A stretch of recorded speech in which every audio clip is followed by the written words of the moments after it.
Hello friends, welcome to learning SQL. और पिछले video में हमने वेर स्टेटमेंट के बारे में देखा था। आज के इस वीडियो में हम डिस्कस करेंगे related to the logical operators. Logical operator किसको बोलते हैं? एंड और। ये एंड और अगर आप यूज़ करते हो तो उसको लॉजिकल ऑपरेटर बोला जाता है। तो स्टेप बाय स्टेप उसके प्रोसीजर देखते हैं एंड देन आफ्टर उसकी सिंटैक्स भी देखते हैं। तो हमें क्या करना है? We want to extract first name and age from our database where age is greater than 20 and less than 40। मतलब 20 के ऊपर और 40 के नीचे जो भी वैल्यूज है, जो भी डेटास है, वो हमें फैच करना है। सो किस तरीके से करेंगे? So let us we will write the query for that. Select, हमें क्या चाहिए? फर्स्ट नेम और लास्ट नेम, फर्स्ट नेम और एज चाहिए। So select first name comma age from कौन सा टेबल में से? Customer table. वेर, पहले हमने सिर्फ एक ही कंडीशन दी थी कि age is greater than, where age is greater than 20 और ग्रेटर देन 30 लाइक दैट। तो यहाँ पे मैं लिखता हूँ age is greater than 20 and यानी कि और कंडीशन। एक कंडीशन तो है age is greater than 20 and दूसरी जो कंडीशन है एज इज लेस देन 40। अब ये पूरी लाइन को सिलेक्ट करके रन करेंगे। सो यहाँ पे आप देख सकते हो कि first name and age. So first name, यहाँ पे इतने सारे फर्स्ट नेम है और age. So age greater than 20, greater than 20 है तो 20 वो कंसीडर नहीं करेगा, 20 के ऊपर की वैल्यू कंसीडर करेगा, लाइक 21, 22 एंड सो ऑन।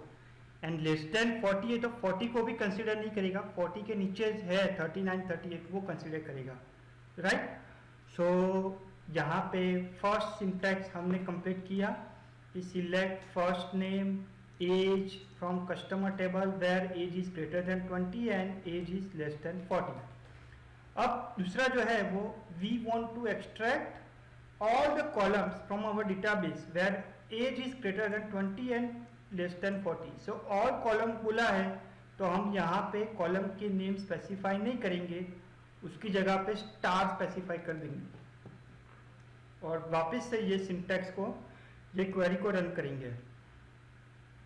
तो यहाँ पे आप देख सकते हो सभी कॉलम्स यहाँ पे डिस्प्ले हो चुके हैं, customer ID, first name, last name, age and email ID. फिर यहाँ पे थर्ड जो है we want to extract all columns from our database where age is less than 20 और greater than equal to 40, right. तो यहाँ पे अभी और स्टेटमेंट यूज किया है। एंड कंडीशन में क्या है कि दोनों कंडीशन सेटिस्फाई करेगी और स्टेटमेंट जो है दैट इज दोनों में से कोई भी एक कंडीशन वो सेटिस्फाई करेगी, right. So let us we will सी।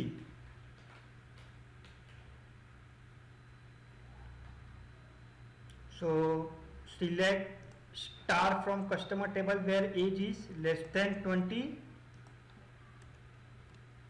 और एंड की जगह पे हम यूज करेंगे और ग्रेटर देन इक्वल टू 40। अब ये लाइन को सिलेक्ट करके मैं उसको रन करता हूं। तो यहाँ पे आप देख सकते हो age is less than 20 and greater than equal to 40। Okay, so यहाँ पे आप देख सकते हो select star from customer table where age is less than 20। तो 20 की नीचे जो एज है वो, या तो फिर age is greater than equal to 40, तो 40 के ऊपर जो एज है वो, तो 40 के ऊपर जितनी भी एज है वो सब यहाँ पे लिस्टेड हो चुकी है। अब मैं यहाँ पे less than age is less than 30 रखता हूँ and let me run this query again. तो यहाँ पे आप देख सकते हो 30 के नीचे जो भी एज है 23, 21, 20 वो सब यहाँ पे लिस्टेड है और 40 के ऊपर जो एज है वो भी यहाँ पे लिस्टेड है, राइट। सो इस तरीके से हम और स्टेटमेंट का यूज कर सकते हैं। कि ये कंडीशन और ये कंडीशन दोनों में से जो भी कंडीशन ट्रू होगी वो यहाँ पे लिस्टेड हो जाएगी। अगर यहाँ पे मैं एंड लिखूंगा तो वो मुझे एरर शो करेगा। क्यों? क्योंकि एंड के लिए दोनों कंडीशन कंपलसरी सेटिस्फाई होनी चाहिए और के लिए दोनों में से एक कंडीशन सेटिस्फाई होनी चाहिए। ये केस में हम और ही यूज कर सकते हैं। क्यों? क्योंकि हमारी जो एज है वो आइदर 30 के नीचे होगी या तो फिर 40 के ऊपर होगी या तो फिर 30 और 40 के बीच में होगी। पर किसी भी एज हमारी ऐसी नहीं होगी कि वो 30 के नीचे भी हो और 40 के ऊपर भी हो, right? Because we have to enter the value only one time. Integer value एक बार ही हमें एंटर करना है। तो यहाँ पे मैं अगर एंड स्टेटमेंट यूज करूंगा तो वो मुझे एरर शो करेगा। यहाँ पे अगर आप देखोगे तो वो एरर शो करेगा या तो फिर किसी भी एंट्री शो नहीं करेगा। क्यों? क्योंकि आपके पास कुछ भी ऐसी रिकॉर्ड नहीं है कि जो दोनों में से दोनों कंडीशन सेटिस्फाई कर सके, राइट? तो यहाँ पे मैं लिखता हूँ और वापस से ये सिंटैक्स को रन करता हूँ तो मुझे यहाँ पे सेटिस्फैक्शन रिजल्ट मिल जाएगा। अभी नेक्स्ट जो है वो क्या है? We want to extract all columns from our database where age is not equal to 33। तो 33 के अलावा जो भी डेटाबेस है वो सब हमें चाहिए। तो मैं क्या करूंगा? Select star from customer table where age is not equal to, so where not age equal to 32। तो वेयर के बाद हम नॉट स्टेटमेंट यूज करेंगे, नॉट एज इक्वल टू 33 और लेट्स से इक्वल टू 64। हमारे केस में लेट्स से 64 क्योंकि 64 की एंट्रीज है हमारे पास। सो 64। So select this line and let me run it. So as you can see,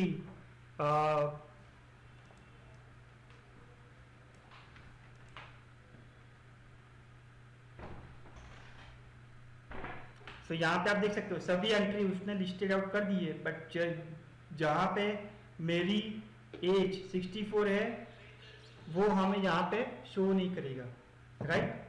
So as you can see, select star from customer table where not age equal to 64, right?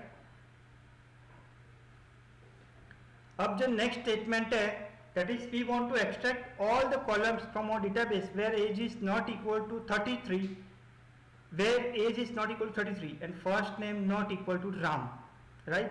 तो आप दोनों condition satisfy कर सकते हो कि as ये भी नहीं होनी चाहिए और फर्स्ट नेम ये भी नहीं होना चाहिए।